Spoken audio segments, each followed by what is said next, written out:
السلام علیکم۔ رسول اللہ صلی اللہ علیہ وآلہ وسلم نے ارشاد فرمایا، صدقات کے ذریعے فکروں اور پریشانیوں کو حل کرو، اللہ عز و جل تمہاری تکلیفوں کو دور فرمائے گا اور دشمن کے خلاف تمہاری مدد فرمائے گا۔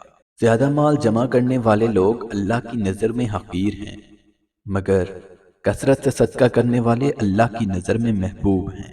اللہ نے تم پر ماں کی نافرمانی حرام قرار دی ہے، اور والدین کے حقوق نہ دینا اور ناحق ان سے مطالبات کرنا بھی حرام قرار دیا ہے۔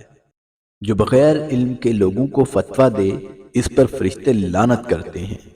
تم میں سے پوری عقل والا وہ ہے جو اللہ سے سخت خوف والا ہے۔ تم خود کو پاک مت کہو، تم میں سے نیک آدمیوں کو اللہ جانتا ہے۔ دنیا مومن کے لیے قید خانہ ہے اور کافر کے لیے جنت ہے۔ قرآن پڑھا کرو، کیونکہ قیامت کے دن یہ اپنے پڑھنے والوں کے حق میں سفارشی بن کر آئے گا۔ جو شخص دنیا میں دوغلا پن اختیار کرے گا تو قیامت کے دن اس کے منہ میں آگ کی 2 زبانیں ہوں گی۔ سب سے زیادہ ناپسند اللہ تعالیٰ کو وہ شخص ہے جو سب سے زیادہ جھگڑالو ہو۔ امید کرتے ہیں آپ کو آج کی ویڈیو پسند آئی ہوگی۔